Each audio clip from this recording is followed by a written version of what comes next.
Conta um Conto apresenta de Algernon Blackwood, A Casa Vazia. Narração Marcelo Fávaro.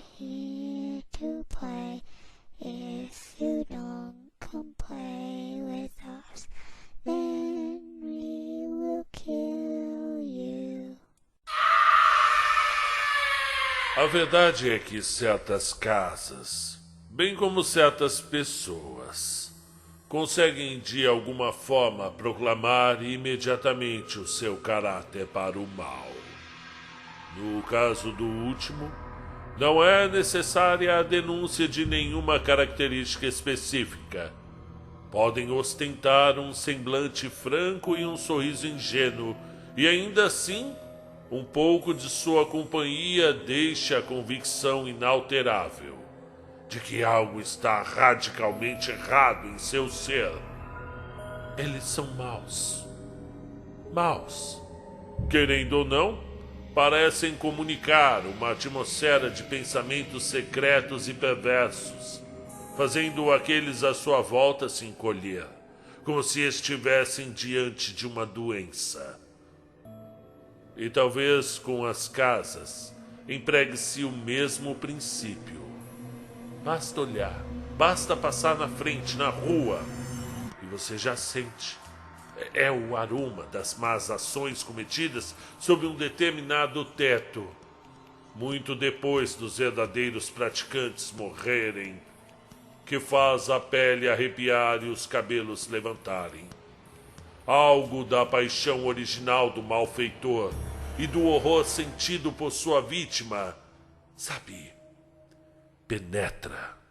penetra no coração do observador inocente e em instantes ele se dá conta de seus nervos formigando, de sua pele eriçada e seu sangue gelado.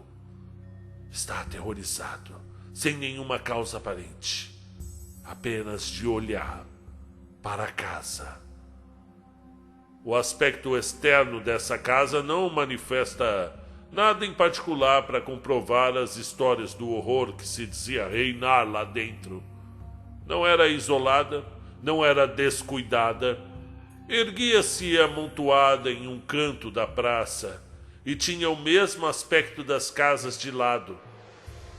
Possuía o mesmo número de janelas que as suas vizinhas, a mesma varanda, com a vista para os jardins, os mesmos degraus brancos conduzindo a pesada porta preta da frente. E na parte de trás tinha a mesma faixa estreita de vegetação, com canteiros simples indo até o muro que a separava dos fundos das outras casas. Como podem ver, aparentemente também o número de chaminés no telhado era o mesmo. A largura, o ângulo dos beirais e até a altura das grades manchadas era a mesma. E, no entanto, esta casa na praça, idêntica às suas 50 vizinhas feias, era, na verdade, completamente diferente. Terrivelmente diferente. Onde se escondia essa diferença marcada e invisível é impossível dizer. Não pode ser atribuída apenas à imaginação, pois indivíduos que passaram algum tempo na casa, sem saber nada dos fatos, declararam que certos quartos eram tão desagradáveis que preferiam morrer a entrar lá outra vez. E a atmosfera da casa toda produzia sintomas de verdadeiro pavor. Enquanto a série de inquilinos insuspeitos que tentaram habitá-la foram forçados a fugir no mais curto espaço de tempo possível. Tornou-se quase um escândalo na cidade. Quando Shorthouse chegou à casinha à beira-mar de sua tia Júlia, no outro extremo da cidade, para fazer uma visita no fim de semana, ele a encontrou cheia de um misterioso entusiasmo. Havia recebido o seu telegrama naquela manhã e veio antecipando o tédio, mas quando tocou sua mão e beijou a bochecha enrugada, captou a primeira onda de sua condição elétrica. A impressão ficou mais intensa quando soube que não haveria outros visitantes e fora chamado com um único objetivo, muito especial, na verdade. Algo pairava no ar.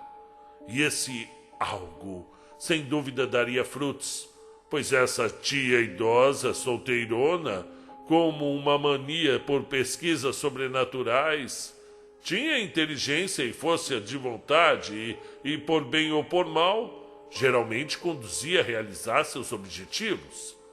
A revelação foi feita logo após o chá, quando ela se aproximou dele enquanto caminhavam lentamente ao longo da orla marítima no final da tarde. "Eu tenho as chaves", anunciou ela, entusiasmada, mas com um leve espanto em sua voz. "Ficam comigo até segunda-feira." "As chaves da máquina de banho ou..." ele perguntou ingênuo, olhando do mar para a cidade. Nada a levava tão rápido ao ponto quanto se fingia de bobo.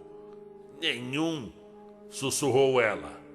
"Estou com as chaves da casa mal assombrada da praça e eu vou lá esta noite." Shorthouse percebeu o menor tremor possível descendo por sua espinha. Ele deixou o tom de provocação. Algo na sua voz e em seu jeito o eletrizou. Ela estava decidida. "Mas a senhora não pode ir sozinha", começou ele. "É por isso que eu te chamei", respondeu ela, decidida. Ele se virou para observá-la. Seu rosto feio, marcado por linhas e enigmático, estava eufórico. Havia um brilho de entusiasmo genuíno em volta de suas feições, como um halo. Seus olhos cintilavam. Ele captou outra onda de excitação vindo dela e um segundo tremor, mais acentuado que o primeiro, o acompanhou. "Obrigado, tia Júlia", disse ele com educação. "Agradeço imensamente." "Eu não me atreveria a ir sozinha", continuou ela levantando a voz. "Mas com você, tenho certeza de que vou gostar. Você não tem medo de nada, eu sei." "Muito obrigado mesmo", disse ele novamente. E é provável que algo aconteça?" "Muita coisa já aconteceu, menino", sussurrou ela. "Embora tenha sido estrategicamente abafada. 3 inquilinos entraram e saíram nos últimos meses e dizem que a casa está permanentemente vazia agora." Apesar de certa resistência, Shorthouse ficou interessado. Sua tia estava realmente decidida. "A casa é muito velha e a história desagradável. Data de muito tempo atrás. Tem a ver com um assassinato cometido por um cavalariço ciumento que teve um caso com uma criada da casa. Uma noite ele conseguiu se esconder no porão e, enquanto todos dormiam, subiu as escadas até os quartos dos empregados. Perseguiu a garota escada abaixo, até o próximo andar, e antes que alguém pudesse resgatá-la, jogou-a sobre o corrimão até o saguão do térreo." "E o cavalariço?" "Foi preso, creio eu, e enforcado por homicídio. Mas tudo aconteceu há um século. Eu não consegui obter mais detalhes da história." Shorthouse agora sentia seu interesse totalmente desperto, mas embora não estivesse particularmente nervoso por si, hesitou um pouco por sua tia. "Com uma condição", disse ele por fim. "Nada vai me impedir de ir", respondeu ela com firmeza. "Mas também posso ouvir sua condição." "Se algo realmente terrível acontecer, você deverá se controlar, viu? Eu quero dizer, se tem certeza que não vai ficar assustada demais." "Jim", disse com descaso. Eu não sou jovem, eu sei, mas nem são meus nervos. Mas com você, eu não teria medo de nada no mundo.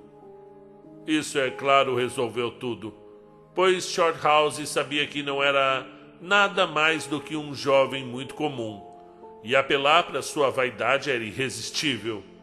Ele concordou em ir. Instintivamente, por meio de uma espécie de preparação subconsciente, ele manteve a si mesmo e suas forças em equilíbrio durante todo o início da noite, impulsionando uma reserva acumulativa de controle por aquele processo interior sem nome, de gradualmente colocar todas as emoções de lado e girar a chave sobre elas. Um processo de difícil descrição, mas maravilhosamente eficaz, como todos os homens que passaram por severas provações do eu interior bem entendem.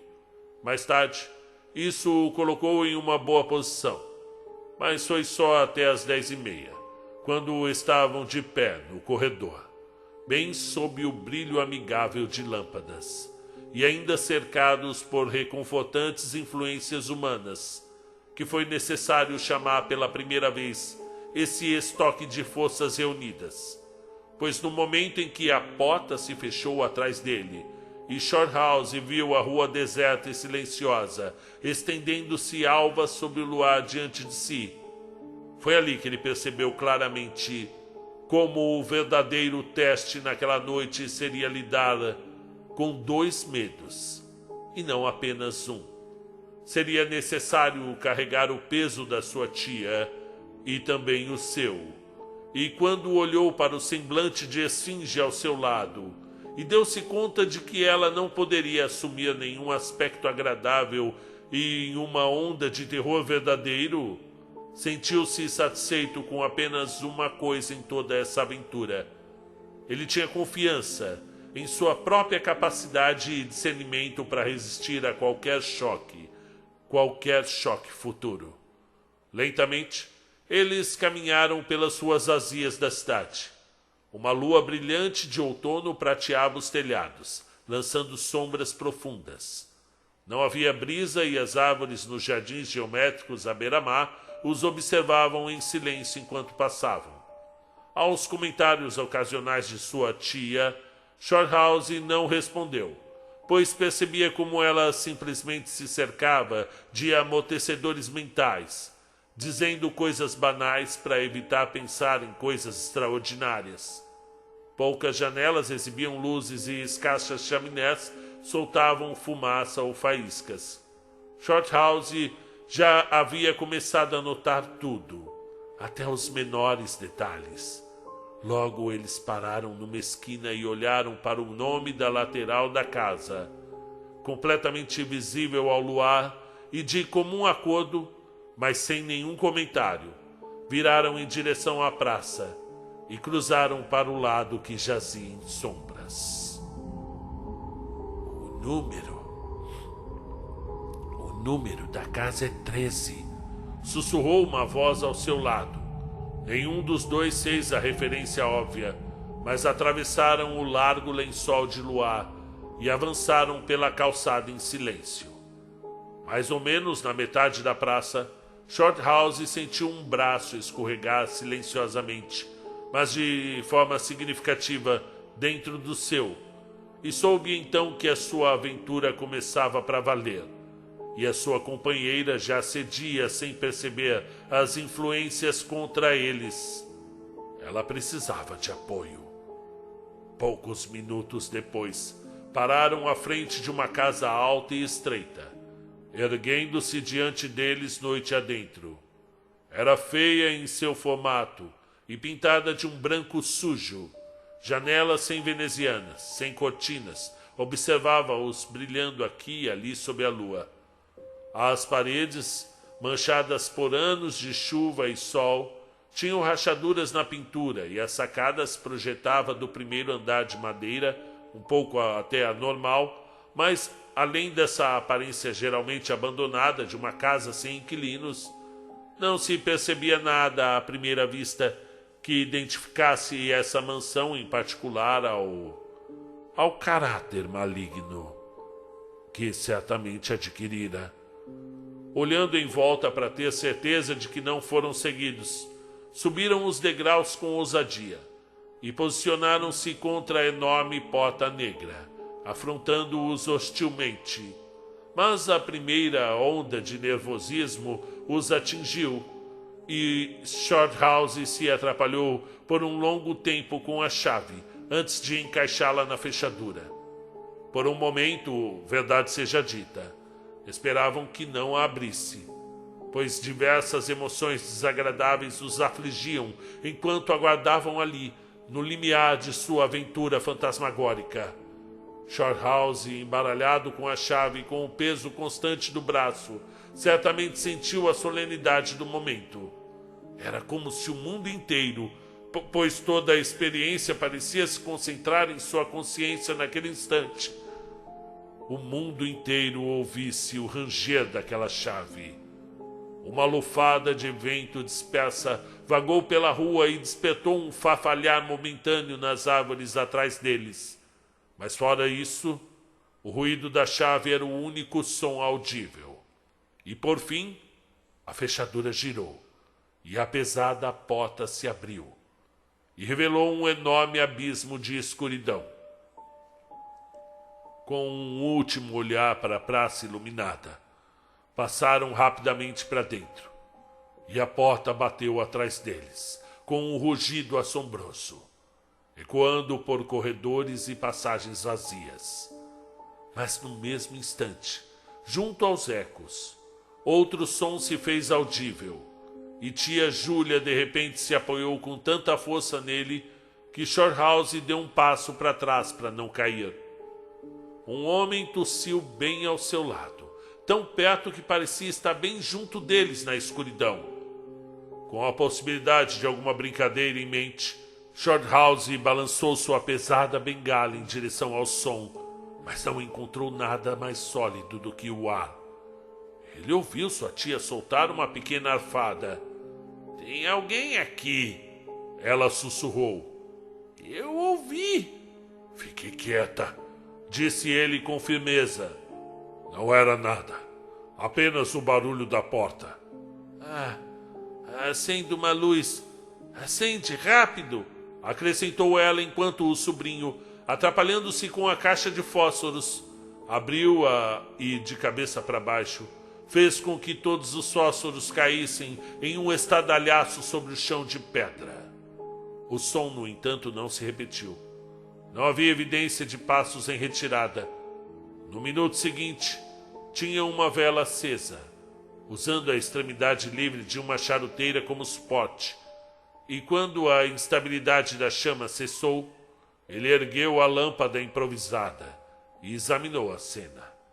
Era sombrio com toda certeza, pois não há nada mais desolador em todo o universo, em todas as moradas dos homens, do que uma casa sem mobília, uma casa mal iluminada, uma casa silenciosa e abandonada, mas ainda ocupada por rumores das memórias de histórias malignas e violentas.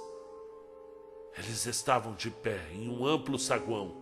À esquerda havia a porta aberta e uma espaçosa sala de jantar, e à sua frente o corredor se desenrolava, cada vez mais estreito, até uma longa passagem escura, levando ao que parecia ao topo da escada da cozinha.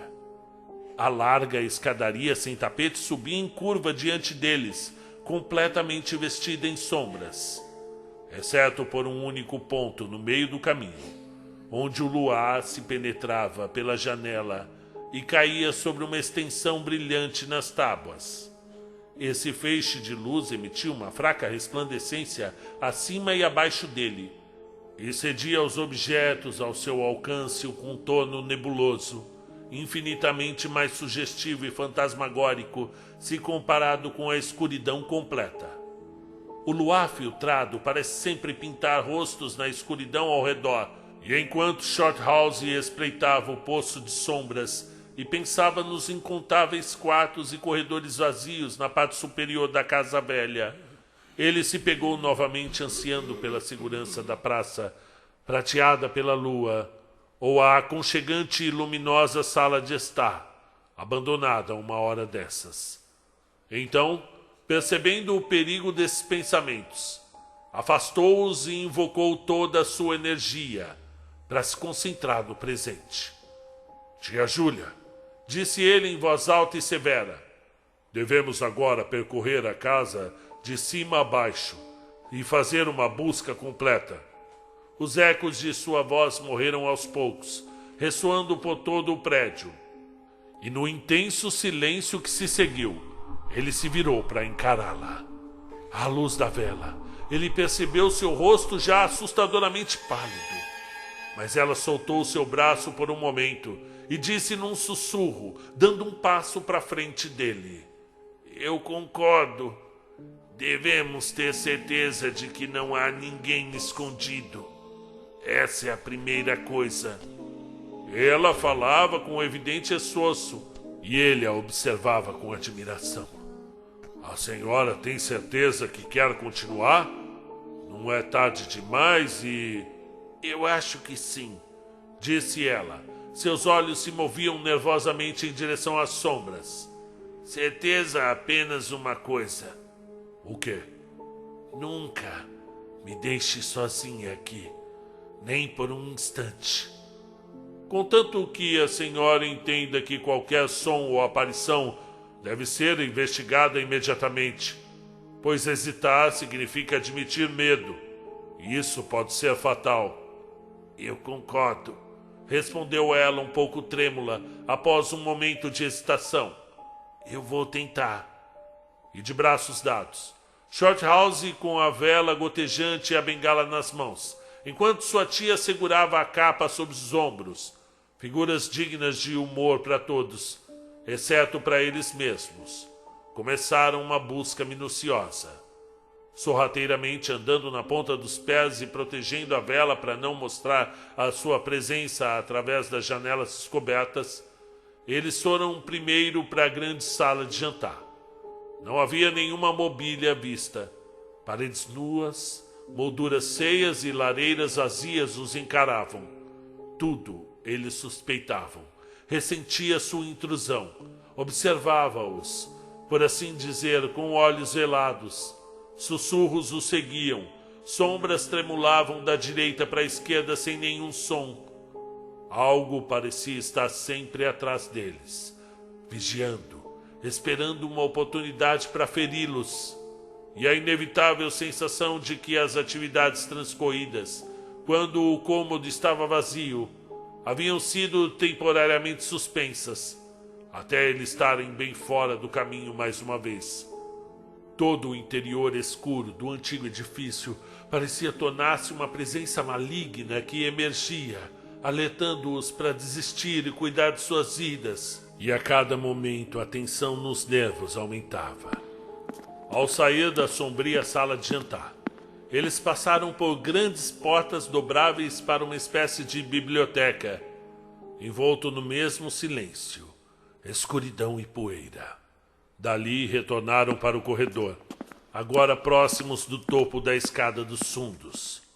Aqui, um túnel completamente tomado pelo breu alongava-se diante deles, levando-o aos cômodos inferiores.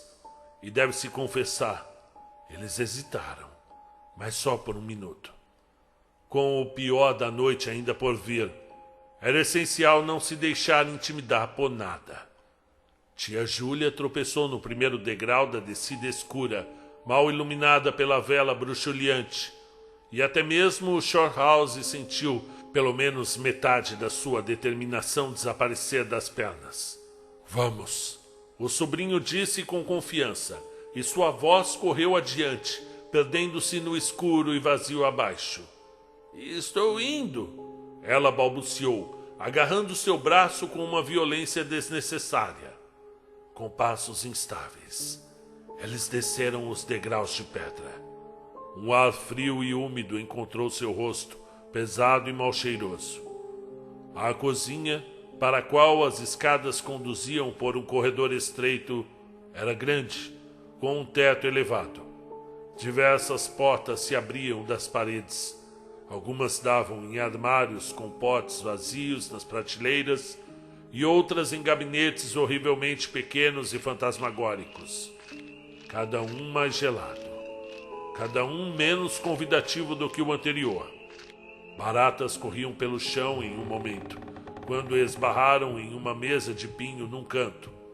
Algo do tamanho de um gato pulou de repente e fugiu em disparada pelo chão, até desaparecer na escuridão.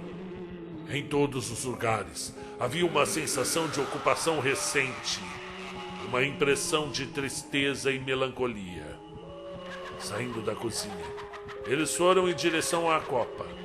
A porta estava entreaberta e, quando a abriram por completo, tia Júlia soltou um grito cortante que, no mesmo instante, tentou abafar, colocando a mão sobre a boca. Por um segundo, Shorthouse permaneceu imóvel, tentando recuperar o fôlego. Ele sentiu como se sua coluna vertebral de repente tivesse ficado oca e alguém a preenchesse com partículas de gelo.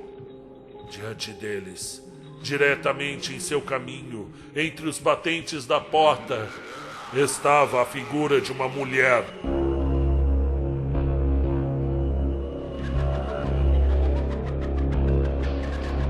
Ela tinha os cabelos desgrenhados, os olhos fixos de maneira selvagem, seu rosto aterrorizado em branco, como a mármore, como a morte.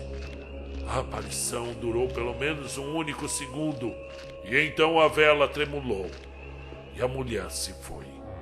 Desapareceu, completamente. E a porta emoldurava nada além do vão escuro.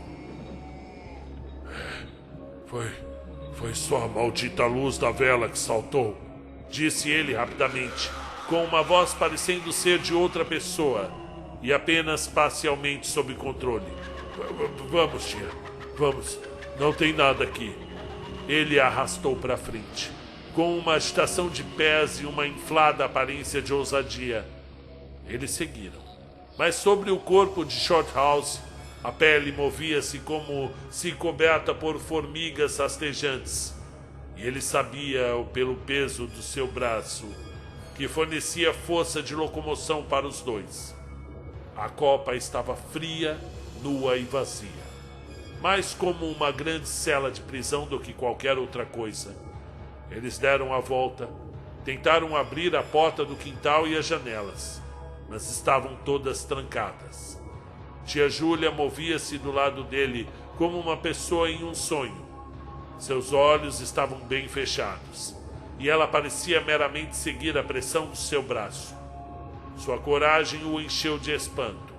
Ao mesmo tempo, ele percebeu que uma certa mudança estranha havia ocorrido em seu rosto.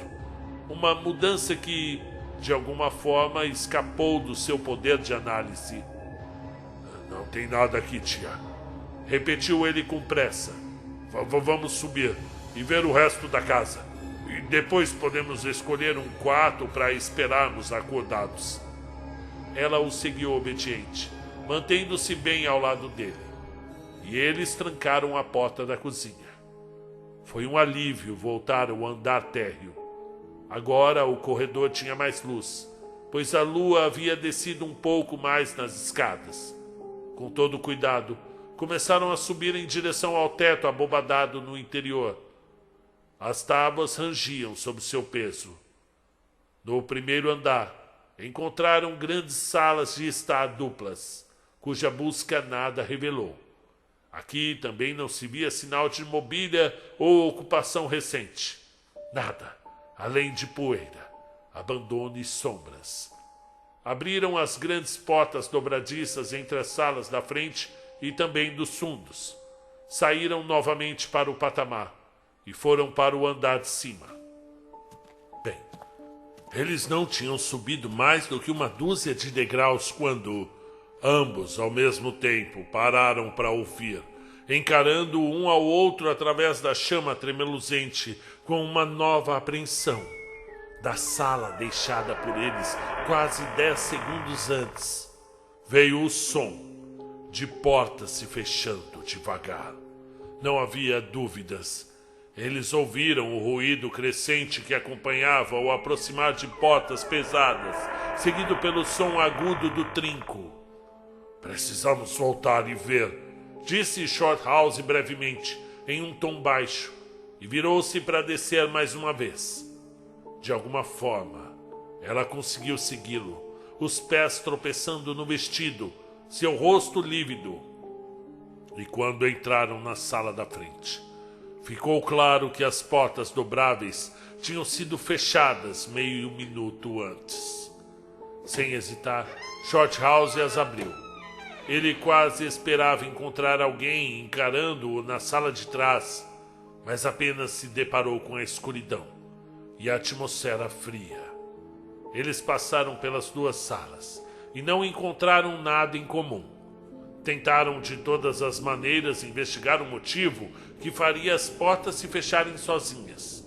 Mas o vento não era o suficiente nem para tremular a chama da vela. As portas não se moveriam sem uma forte pressão. Tudo estava quieto como um túmulo. As salas estavam vazias, isso não tinha dúvida. E a casa absolutamente silenciosa. Está começando, sussurrou uma voz em seu cotovelo que ele mal reconheceu ser de sua tia. Shorthouse concordou com a cabeça e tirou o relógio para anotar a hora. Faltavam 15 minutos para meia-noite. Ele fez o registro do ocorrido em seu caderno, colocando a vela em sua caixa improvisada no chão. Demorou 1 ou 2 minutos para equilibrá-la com segurança contra a parede. Tia Júlia sempre declarou que, naquele momento, não estava olhando para ele, mas havia virado a cabeça para a sala de trás, onde imaginou ter ouvido algo se movendo. Mas, de qualquer forma, ambos concordaram que houve um som de pés correndo, pés pesados, muito ágeis, e no instante seguinte, a vela se apagou.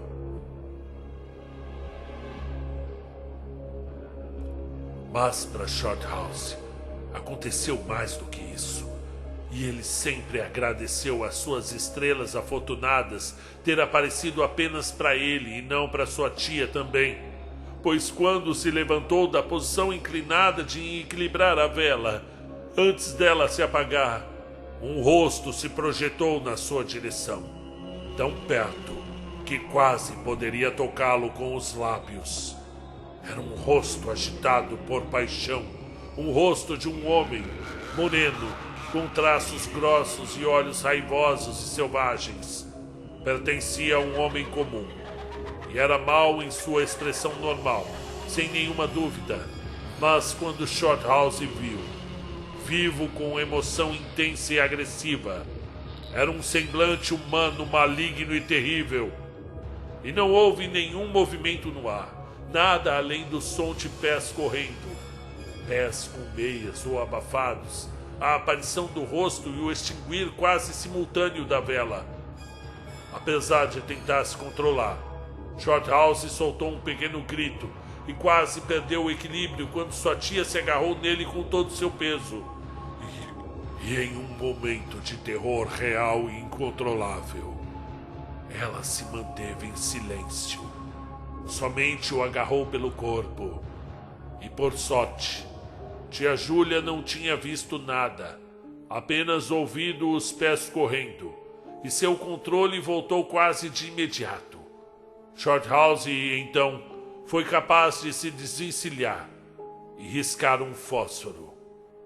Sombras surgiram para todos os lados diante do clarão, e sua tia se abaixou e tateou à procura da cigarreira com a preciosa vela.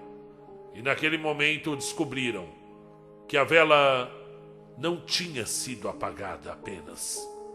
A vela tinha sido esmagada. O pavio havia sido pressionado contra a cera, amassado como se por algum instrumento pesado e liso. A vela tinha sido esmagada. E como a sua companheira superou o terror com tanta rapidez, Shorthouse nunca entendeu ao certo. Mas a admiração por seu autocontrole aumentou 10 vezes. E ao mesmo tempo, serviu para alimentar sua própria chama desfalecida, apoio pelo qual ele era inegavelmente grato. Da mesma maneira, inexplicável para ele, era a evidência da força física que acabavam de testemunhar, e suprimiu da memória naquele mesmo instante as histórias que tinha ouvido falar sobre médiuns físicos e seus fenômenos perigosos, pois se fossem verdadeiros, e um dos dois fosse um médium físico involuntário, isso significava que eles ajudavam a concentrar as forças de uma casa mal assombrada, já carregada até as bordas. Era como andar com uma lamparina desprotegida entre estoques descobertos de pólvora. E assim, com o mínimo de reflexão possível, ele apenas reacendeu a vela e subiram para o próximo andar. O braço junto ao dele tremia, é verdade, e seus próprios passos eram incertos. Mas eles prosseguiram em uma busca meticulosa e, sem encontrar nada, subiram mais um lance de escadas para o último andar. Aqui e ali se depararam com um ninho perfeito de pequenos quartos de empregados, com móveis quebrados, cadeiras de palhinhas sujas, cômodas, espelhos rachados e estrados de cama danificados. Os quartos tinham tetos baixos e inclinados, com teias de aranha pendendo aqui e ali, janelas pequenas e paredes mal rebocadas. Uma região deprimente e sombria que ficaram aliviados em deixar para trás. Era quase meia-noite quando entraram em um quartinho no terceiro andar, perto do topo da escada, e se acomodaram, a fim de permanecer ali pelo resto de sua aventura. Estava absolutamente vazio e dizia-se ser o quarto então usado como armário de roupas, em que o furioso cavalariço perseguiu sua vítima e finalmente a pegou. Do lado de fora, através do estreito patamar, começavam as escadas para o andar de cima e para os recém-examinados quartos dos empregados. Apesar do frio da noite, havia algo na sala que suplicava por uma janela aberta, mas ia além disso. Shorthouse só conseguiu descrever dizendo que se sentia menos dono de si aqui, em comparação a qualquer outra parte da casa. Algo agia diretamente sobre os nervos, cansando a resolução, enfraquecendo a vontade. Esse efeito ficou evidente antes que estivesse no quarto por 5 minutos, e no pouco tempo passado por lá, sofreu o esgotamento total de suas forças vitais, e para ele, este foi o principal horror de toda a experiência. Eles colocaram a vela no chão do armário e deixaram a porta alguns centímetros entreabertas, para que nenhum brilho confundisse os olhos e nenhuma sombra deslocasse nas paredes e no teto. Em seguida, espalharam a capa no chão e sentaram-se para esperar, com as costas contra a parede. Shorthouse estava a menos de meio metro da porta que dava para o corredor. Sua posição permitiria uma boa visão da escada principal, que descia para a escuridão, e também do início da escada dos criados, levando ao andar de cima. A bengala descansava ao seu lado, ao seu fácil alcance. A lua agora cintilava bem alto acima da casa. Pela janela aberta, eles podiam ver as estrelas reconfortantes, como olhos amigáveis observando o céu. Um a um, os relógios da cidade bateram meia-noite, e quando os sons se dissiparam, o silêncio profundo de uma noite sem vento caiu novamente sobre tudo. Apenas o estrondo do mar, distante e lúgubre, enchia o ar de murmúrios ocos. Dentro da casa, o silêncio tornou-se horrível. Horrível, pensou Shorthouse, porque a qualquer minuto poderia ser quebrado pelos sons que pressagiam o terror. A tensão da espera afetava cada vez mais os nervos. Eles falavam em sussurros quando ousavam dizer algo, pois suas vozes soavam estranhas e artificiais. Bem, um frio, não apenas devido ao ar noturno, invadiu o quarto e o fez gelar. As influências opondo-se a eles, quaisquer que fossem, lentamente roubavam sua autoconfiança e o poder da ação decisiva. Suas forças diminuíam e a possibilidade do medo verdadeiro assumia um significado novo e pavoroso. Ele começou a temer pela mulher idosa ao seu lado, cuja coragem dificilmente poderia salvá-la além de certo ponto. Ele ouvia o sangue cantar em suas veias. Às vezes, parecia tão alto que não conseguia distinguir com clareza alguns outros sons se tornando audíveis na profundeza da casa. Quando fixava sua atenção nesses sons, eles imediatamente cessavam. Com certeza, não chegavam mais perto. No entanto, não conseguia se livrar da ideia de que um movimento acontecia em algum lugar, nas regiões mais baixas da casa. O andar inferior, onde as portas se fecharam de um jeito tão estranho, era próximo demais, e os sons estavam mais distantes.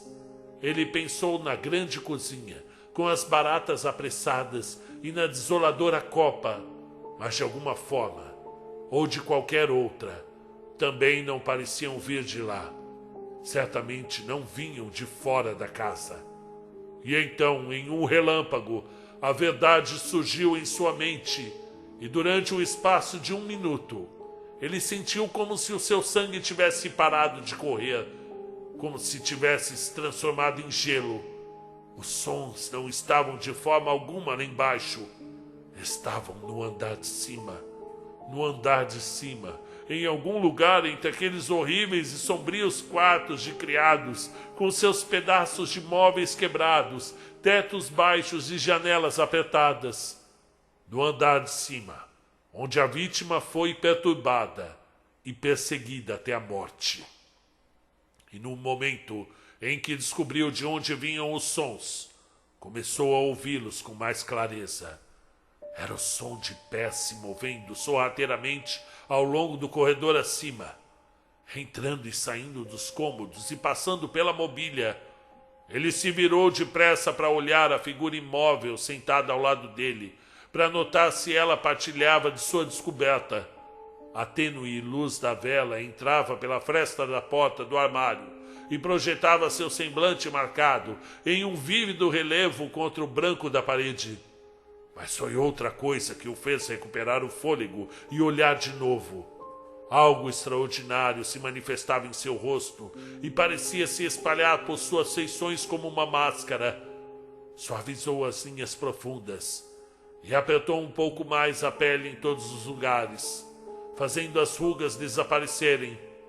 Trouxe ao rosto, com a única exceção dos olhos velhos, uma aparência de juventude e quase de infância. Ele a encarou em um espanto mudo, um espanto perigosamente próximo ao horror. Na verdade, era o rosto da sua tia, mas seu rosto de 40 anos atrás, o rosto vago e inocente de uma garota. Ele tinha ouvido histórias daquele estranho efeito de terror que podia limpar o semblante humano de outras emoções, obliterando todas as expressões anteriores. Mas ele nunca pensou na possibilidade de ser literalmente verdade ou significar algo tão assustador como o que ele via agora. Pois a espantosa assinatura do medo estava escrita claramente naquele vazio absoluto do rosto de menina ao lado dele. E quando, sentindo seu olhar intenso, ela se virou para ele, Shorthouse instintivamente fechou os olhos com muita força para bloquear a visão. No entanto, quando ele se virou 1 minuto depois, com seus sentimentos sob o controle, viu, para o grande alívio, outra expressão. Sua tia sorria. E embora seu rosto estivesse branco como a morte, o véu horrendo havia se erguido e a aparência normal voltou. Algo de errado? Não, a senhora está bem. Foi tudo o que ele conseguiu pensar em dizer no momento. E a resposta foi eloquente, vinda de tal mulher. Eu estou com frio e um pouco assustada. Ele se ofereceu para fechar a janela, mas ela o agarrou e implorou para que não saísse do seu lado, nem por um instante. Ela em cima, eu sei, murmurou ela, com uma meia risada estranha. Mas eu não posso subir. Mas Shorthouse pensava o contrário. Na ação estava sua melhor esperança de autocontrole. Ele pegou o frasco de conhaque e serviu um copo do destilado puro, forte, muito forte o suficiente para ajudar qualquer pessoa em qualquer coisa. Ela engoliu com um pequeno arrepio. A única ideia de Shorthouse agora era sair da casa antes do colapso de sua tia se tornar inevitável. Mas isso não poderia ser feito com segurança se virassem as costas e fugissem do inimigo. A inação não era mais possível. A cada minuto ele se tornava menos senhor de si. Medidas desesperadas e agressivas eram cruciais, sem mais demora. E mais, a ação devia ser dirigida ao inimigo e não para longe dele. O clímax, se necessário e indispensável, teria de ser enfrentado com ousadia. Ele podia fazê-lo naquele momento, mas em 10 minutos talvez lhe faltasse forças para agir por si, muito menos por ambos. No andar de cima, os sons chegavam mais perto, tornando-se mais altos, acompanhados por rangidos ocasionais das tábuas. Alguém se movia furtivamente, tropeçando de vez em quando contra a mobília. Esperando alguns instantes até que a tremenda dose do destilado produzisse seu efeito, sabendo de sua pouca duração nas circunstâncias, Shorthouse se levantou, dizendo com uma voz determinada: Agora, tia Júlia, a gente vai lá em cima descobrir de onde vem o ruído. A senhora deve vir também. É o que nós combinamos. Ele pegou sua bengala e foi até o armário buscar a vela. Uma forma flácida e trêmula ergueu-se ao seu lado, respirando com dificuldade. E ele ouviu a voz dizer algo muito baixinho sobre estar pronta para ir. A coragem da mulher o surpreendeu. Era muito superior à sua. E à medida que avançavam, segurando no alto a vela gotejante, alguma força sutil exalou dessa velha trêmula, de rosto branco ao seu lado, que era sua verdadeira fonte de inspiração. Continha algo verdadeiramente grandioso que o envergonhou e deu-lhe apoio, sem o qual ele dificilmente provaria estar à altura da ocasião. Eles cruzaram o patamar escuro, evitando olhar o profundo espaço negro sobre o corrimão. E então começaram a subir a escada estreita para encontrar os sons que, minuto a minuto, ficavam mais altos e próximos. Mais ou menos no meio da escada, tia Júlia tropeçou e Shorthouse se virou para pegá-la pelo braço, e naquele exato momento houve um terrível estrondo vindo do corredor. O corredor dos empregados lá em cima foi imediatamente seguido por um berro agudo e agonizante, ambos um grito de terror, um grito de socorro fundido em um. Antes que pudessem se mover para o lado ou descer em um único degrau, alguém se apressou ao longo da passagem, vacilando horrivelmente em uma corrida alucinada, a toda velocidade, 3 degraus de cada vez, descendo a mesma escada onde eles estavam. E estava vindo a pessoa. Os passos eram leves e incertos, mas logo atrás soavam passos mais pesados de outra pessoa, e a escada parecia tremer. Shorthouse e sua companheira mal tiveram tempo de se encolher contra a parede, quando a confusão de passos ressoantes estavam diante deles, e 2 pessoas, com o menor intervalo possível entre elas, desceram em disparada. Foi um perfeito turbilhão de sons, quebrando o silêncio da meia-noite do prédio vazio. E os 2 correndo, perseguidor e perseguido, passaram diretamente por eles, e já com um baque, as tábuas abaixo recebiam primeiro um e depois o outro. No entanto, Shorthouse e tia Júlia não viram absolutamente nada. Nem uma mão, nem um braço, nem um rosto, ou mesmo um pedaço de roupa esvoaçante. Em seguida, houve uma pausa de 1 segundo. E então, o primeiro, o mais leve dos dois, obviamente o perseguido, correu cambaleando para o quartinho deixado momentos antes por Shorthouse e a tia. O mais pesado seguiu. Ouviu-se um som de luta, respiração ofegante, gritos abafados. E então os passos de uma única pessoa, caminhando pesadamente, vieram até o patamar. Um silêncio mortal seguiu pelo espaço de meio minuto, e então uns unidos voou no ar. Foi seguido por um baque surdo abaixo, nas profundezas da casa, no chão de pedra do saguão. O silêncio reinou depois. Nada se movia. A chama da vela era estável. Permaneceu estável durante todo o tempo e a atmosfera não foi perturbada por qualquer movimento.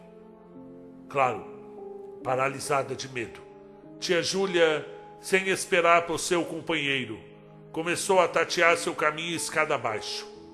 Ela chorava baixinho para si, e quando Shorthouse colocou o braço em volta dela e a conduziu, sentiu-a tremer como uma folha. Ele entrou no quartinho, pegou a capa do chão e, de braços dados, caminhando muito devagar, sem dizer uma única palavra ou olhar para trás, eles marcharam pelos 3 lances de escada até o saguão. No saguão não viram nada, mas durante toda a descida tinham consciência de que alguém os seguia, passo a passo. Quando se moviam rápido, aquilo ficava para trás e, quando iam mais devagar, aquilo os alcançava. Mas em nenhum momento olharam para trás para ter certeza. E a cada curva da escada, baixavam os olhos com medo do horror seguinte que poderiam ver nas escadas acima. Com as mãos trêmulas, Shorthouse abriu a porta da frente e eles foram em direção à rua iluminada pela lua, inspirando profundamente o ar fresco da noite que soprava do mar.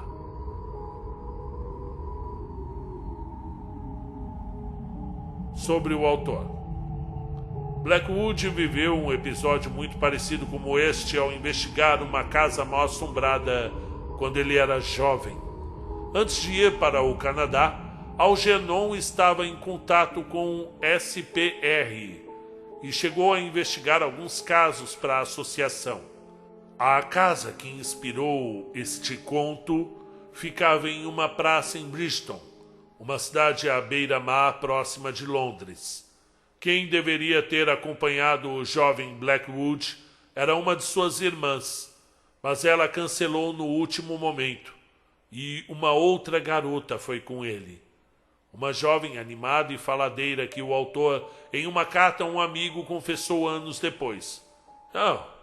Não era uma tia. Era uma jovem confusa, porém adorável, que tinha se convencido que eu seria um bom marido, apesar de tal pensamento nunca ter passado pela minha cabeça. Eles exploraram a casa toda sem ver nenhum fantasma, e então decidiram esperar em um quartinho, assim como o Shorthouse e sua tia, quando o Blackwood percebeu a expressão de completo horror no rosto da garota. Seu sangue desapareceu do rosto, dando a ela a aparência de uma menininha. Eles logo deixaram o local e ele a levou para casa. Fim do conto. E da explicação também. Aí eu fico me pensando, olá, meus caros amigos, sejam muito bem-vindos aqui. Quem fala é Marcelo Fávaro. Vamos falar do conto? Vamos falar de coisa boa? Cara, que maravilha ter lido esse conto. Como eu tô feliz de ler esse conto, porque são 801 contos e destes, apenas 3 ou 4 me fizeram ter medo de verdade. Um deles foi O Medo, do Guy de Maupassant. O outro foi Amanhã Vai Ser Pior, do Victor Abdallah. E este deve ter alguma coisa do Horácio Quiroga, eu estou tentando me lembrar. E algum da Júlia Lopes de Almeida, que é uma das minhas preferidas, escritora maravilhosa, foi teatróloga, abolicionista, foi uma das idealizadoras da Academia Brasileira de Letras. Ela foi incrível. E vou contar aqui, gente, coisas que eu adorei nesse conto e com certeza vocês gostaram também.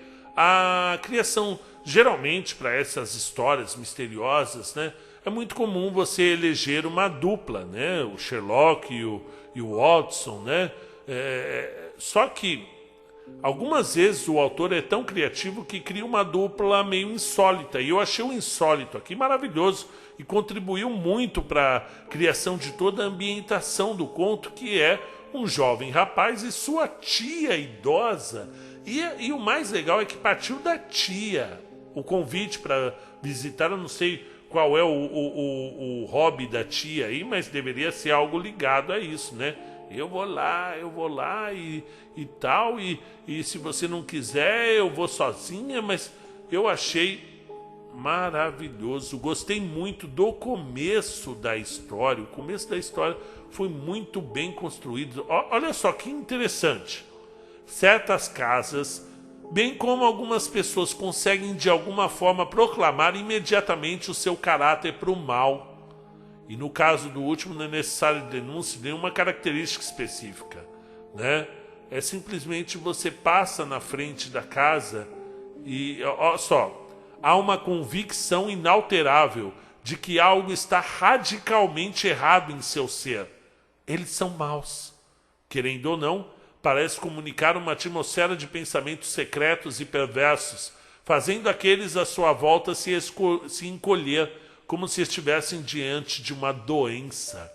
Cara, eu não lembro de um conto de terror que tenha um primeiro parágrafo tão terrível quanto esse.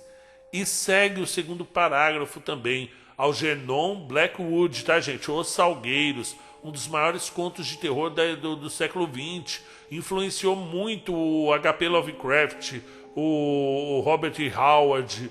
Eles eram apaixonados pela obra desse escritor, Algernon Blackwood. E ó, segundo parágrafo. E talvez com as casas empregue-se o mesmo princípio. É o aroma das más ações cometidas sob um determinado teto, muito depois dos verdadeiros praticantes morrerem, é que faz a pele arrepiar e os cabelos levantarem. Olha só que incrível. Está aterrorizado sem causa aparente. E ele fala, era uma casa comum. Era igualzinha às outras, as 50 vizinhas ceias. Idêntica às suas 50 vizinhas ceias. E na verdade era completamente diferente. Terrivelmente diferente. Oh, que construção incrível. Gostei. Senti medo quando a vela caiu, gente. Puxa vida. Quando apareceu a pessoa, os passos. Todas as horas que vocês eriçaram os pelos dos braços, eu aqui também. E espero que vocês tenham sentido a mesma sensação, aquela adrenalina gostosa que a gente gosta de sentir quando vai se deparar com um conto de terror. E este aqui, eu acho que eu senti até mais medo do que o próprio conto chamado Medo, do Guy de Maupassant. Esse aqui, A Casa Vazia. Eu estou querendo trazer todo esse livro em áudio para vocês, viu? Porque eu fiquei apaixonado agora por essa história. Outra que eu gostei também, do Exorcista. Eu li um trechinho só do Exorcista. O pessoal fala, leu o livro inteiro. Você sabe, gente, a gente não pode ler o livro inteiro, questões autorais, né? A gente traz trechos, né? Nesse caso, um conto. Há uma discussão se o conto é uma história, é uma obra inteira, né? E não apenas parte de uma coletânea de contos, de uma obra maior, né? Então tem menos problemas. Mas nesse caso aqui do Exorcista, primeiro que eu não conseguia narrar. Eu errava. Eu li uma linha, errava. Li 2 linhas, errava. Falei, eu tenho alguma coisa. E eu não acredito, eu sou bem cético, viu, gente? Eu não tenho medo de nada, não. Não tenho pesadelos por ler esses contos aí, esses mais de 800 contos. Pra mim, ixi, eu durmo que nem um bebezinho. Eu durmo sonhando com unicórnios. Agora, esse do Exorcista, parecia que tinha uma força que não deixava eu narrar, e eu tentava narrar, e barulhos aconteciam na minha casa, e coisas, um formigamento, uma coisa assim, sabe? De toda forma, aconteceu algo parecido com esse conto. Tanto que eu vou levar um bom tempo para editá-lo, porque eu errei muitas vezes. Ó, só aqui, para vocês vai dar uns 50 minutos de vídeo. Mas aqui tem mais de 1h15 gravado. Então, 25 minutos apenas de erros. Então, ó, gente, gostei da história. Eu até imaginei um outro final para esse conto, sabia? Eu imaginei assim que no finalzinho ele fala... Aí eu me perdi da minha tia, por um segundo eu soltei a mão dela e ela não estava mais lá. E saí da casa correndo, e quando eu saí, ela estava me esperando no jardim ali, na calçada, e a me dizer que tinha se perdido de mim logo nos 5 primeiros minutos, entendeu? Logo que a gente entrou, eu me perdi da minha tia e ela saiu. Aí o pessoal iria ficar se perguntando, tá, e quem era aquela que estava com ele o tempo todo, a noite toda, né? Tipo, ia ser um plot twist aí assustador, né? De você chegar no final e perceber que aquela senhora que estava o tempo todo do lado dele não era a tia dele. Oh, seria horrível, né? E o meu comentário final é essa amiga. Imagina você sai para um date... achando que aquele seria o homem que você iria casar, e na verdade ele te leva para um passeio pitoresco como este aqui, né? Meio a modo do Venha Ver o Pôr do Sol da Lígia, né? Incrível esse final. Sabe quando você tenta explicar o conto para ver se diminui a sensação de terror, mas aumenta? Ó, gente, gostei de passar esse tempo com vocês. Um grande abraço, uma ótima semana e até a próxima. Tchau, tchau.